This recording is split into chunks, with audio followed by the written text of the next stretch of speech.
The Home Archivist, Digitizing Your Photo Collection. So the question is, why digitize? The main reason is preservation. Properly storing your irreplaceable family photos is just one step in preserving them.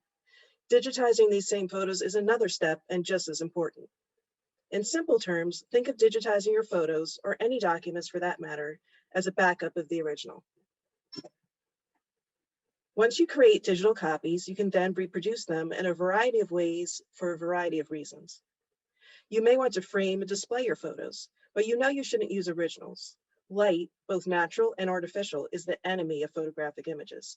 It causes fading and irreparable damage. So once scanned, an image can be printed and resized if you want, and then framed for display. This ensures your original image stays protected. Maybe you have a badly damaged photo. You can carefully scan it and then have a professional restore the scanned version and have it printed. You may want to share photos with family. Maybe you want to gather genealogical information with cousins who live on the other side of the country. You know you can't show them your photo albums, but you can print an album through a service like Shutterfly, or even upload images to social media or websites like Ancestry or Family Search.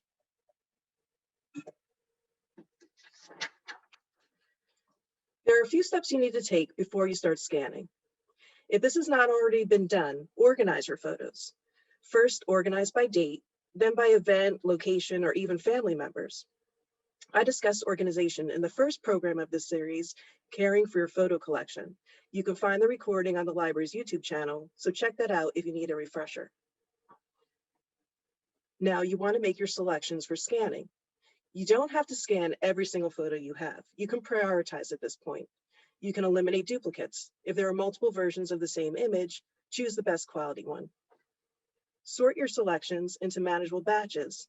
The amount of photos you'll scan in one sitting will probably increase as you get more comfortable with the process. Now that you know what you want to scan, you need to choose a scanner. I would recommend a flatbed scanner, not an all-in-one and never a sheet-fed scanner. They can damage photos, especially older, fragile ones. Two recommended brands are Epson and Canon, and I would plan on spending at least $100 for a good scanner. Look for a DPI resolution of at least 1200. The DPI number will be in the scanner description, and I'll talk more about DPI a little later on. What you need to know now is that the DPI resolution number depends on your output. If you plan on only scanning prints for posterity, up to 1200 is fine. But if you plan on scanning slides and negatives or printing large reproductions, you'll want to look for a scanner that can handle higher resolutions, at least 2400 DPI. A good rule of thumb, though, is if you're not sure what you'll be doing with your scans, opt for the higher resolution anyway. The scanner will come with bundled software. If you're interested in photo editing capabilities while you scan, look out for that to be included. If you're planning on scanning slides or negatives, look for models with adapters or holders to accommodate those other formats. These scanners will more than likely be in the $200 plus range. Now, since I can't recommend a specific scanner, I suggest you shop around and always read reviews. Once you scan an image, it has to be saved and stored somewhere, and it's best to back up your scans to different storage media. You can scan your photos directly to your computer or laptop's hard drive. But since your photos will be scanned at a high resolution and an uncompressed file format, and I'll talk more about that later, the digital scans you create become large files that take up a lot of space on your computer. In addition, they're vulnerable to any problems you may experience with your computer, like viruses or crashes. That's why you should also save your scan images to an external hard drive. These are relatively inexpensive and hold a lot of data. You can always use more than one and keep the second hard drive off-site for added insurance. Another storage media to consider is cloud or internet storage. There are many options, and I've listed a few here. There are different price points and storage capacities, so you have to do some research to find out which one is the right fit for you. Now, before we get into scanning, I just want to touch on folder and file naming. First, you have to set up your directory or folder structure on whichever storage media you're initially saving your scans to, whether that's your computer, an external hard drive, or cloud storage. Here you can see I created a folder called Family Photos. This is the main folder where I'll store all of my scans. Within the main folder is a subfolder called Family Photos _ 1900s. When I scan my batch of photos from that time period, I'll save them here. You can see that I've used no spaces, punctuation, or symbols in the name. If I want a space, I'll use a hyphen or underscore instead. The same goes for the file name. Here you can be even more descriptive and use proper names and dates. But the key is to be consistent. If you establish a naming system, file and folder names will sort properly, and you'll be able to more easily find particular images. Okay, you're on your way to scanning, but you'll need to set up your scan station first. Obviously, you'll need the photos you selected to scan. As you can see, they're already properly stored in sleeves in a binder. And again, I discussed this in the first program in the series, so check it out on the library's YouTube channel for a refresher. If your photos aren't set up like this, have sleeves or folders ready to go so you can store those photos once they're scanned. Have your scanner set up within easy reach. When handling photos, it's always a good idea to wear gloves. Nitrile gloves can be purchased at supermarkets, drugstores, even Staples. Just make sure that they fit.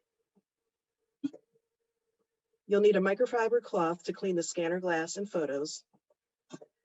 And you may want a can of compressed air handy. It's especially useful for removing dust and debris from negatives and slides, but it will work on prints as well. Now you want to prep your scanner and photos. Make sure you keep the scanner bed clean by wiping with a microfiber cloth, and continue to wipe it throughout the scanning process. Don't use any water or cleaning products. The scanner glass should stay dry.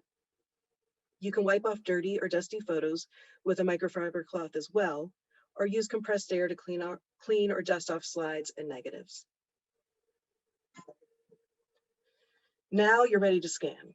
First, you want to lay the photo face down. And unless your scanner comes with edge detection, make sure to leave a little space on either side of the photo. This way, nothing gets cut off accidentally.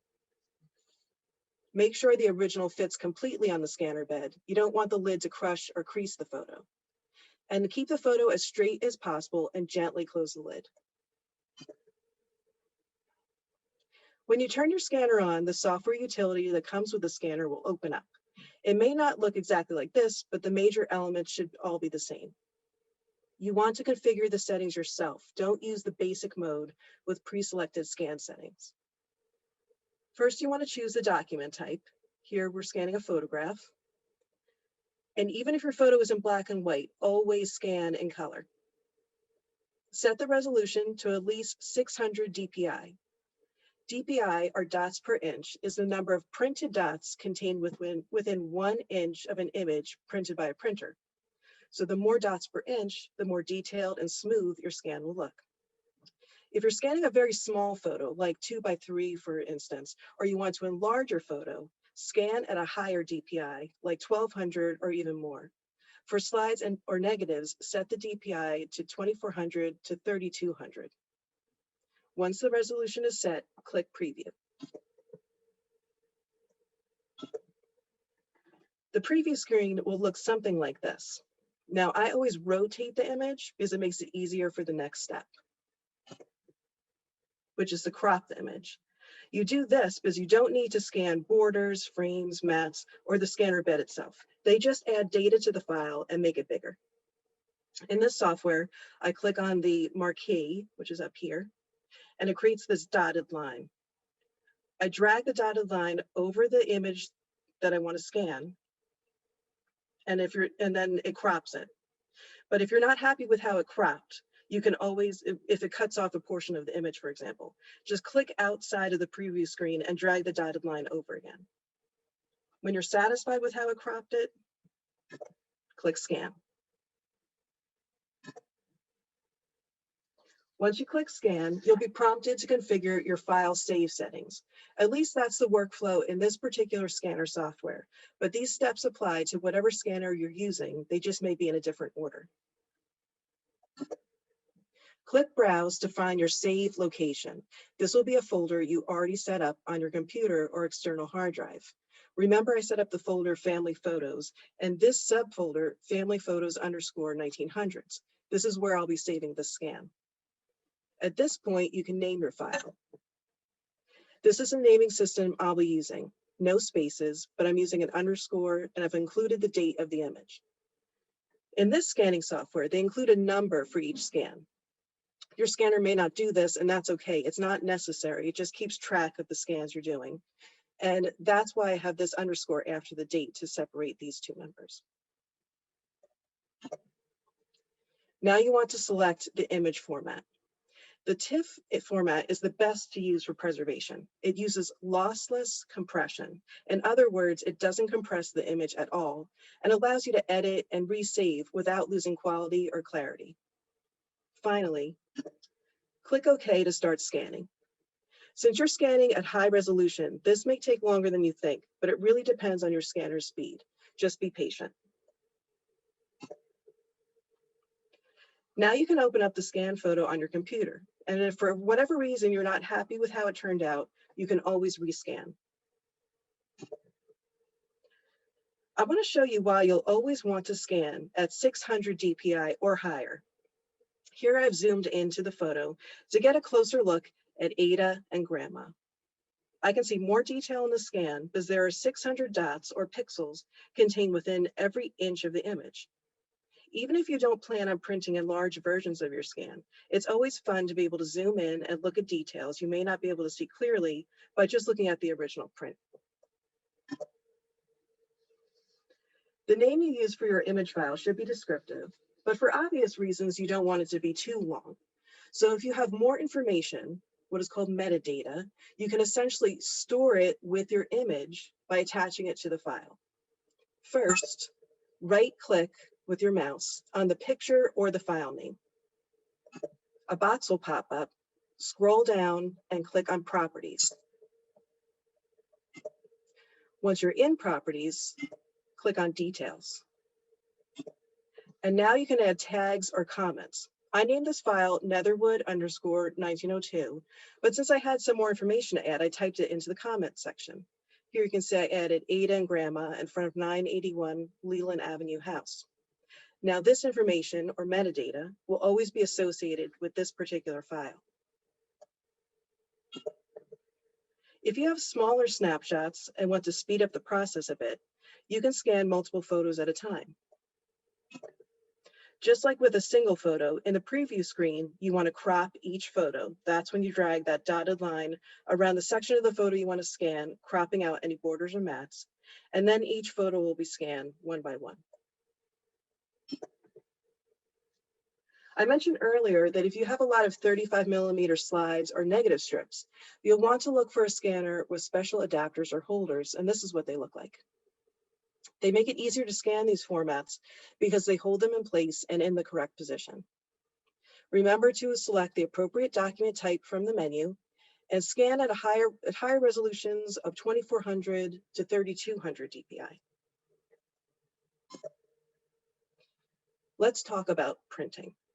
If you want a nice display copy that you can frame, it's best to print your image the same size or maybe a little bigger than the original to ensure there's no distortion or areas cut off.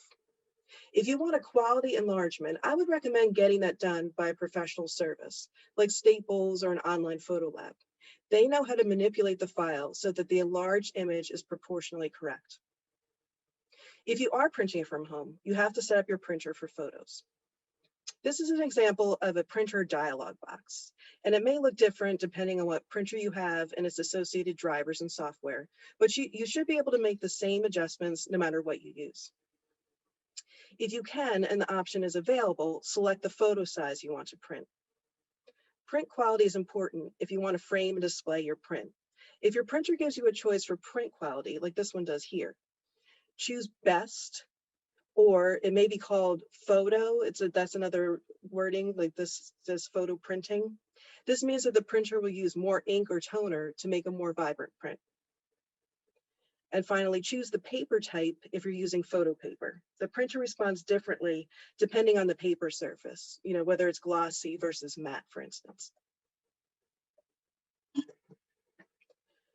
Now, what about sharing the scans you've made?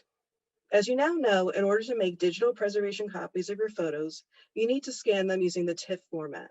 This is the best format for saving, but not for sharing. I mentioned earlier that you may want to share your scans with family by printing an album through a service like Shutterfly or uploading photos to social media or websites like Ancestry and Family Search. TIFF files are too large to use in any of those scenarios, so you have to convert them to a smaller, compressed file like a JPEG. You can do that by opening your TIFF file in an image editing software like Microsoft Paint, which is already installed on your computer, then saving the file as a JPEG. Another option is to use an application like WinZip or online tools like Cloud Convert. And you can Google those online tools. There's many others that you can choose from. This whole process I presented might seem overwhelming, especially if you have a large photo collection. But if you think of it like a journey with a destination, the destination being your family photos preserved for generations, then you'll probably enjoy the process. Remember, you can take your time with this. It doesn't have to be done all at once, and you don't even have to scan every photo you have.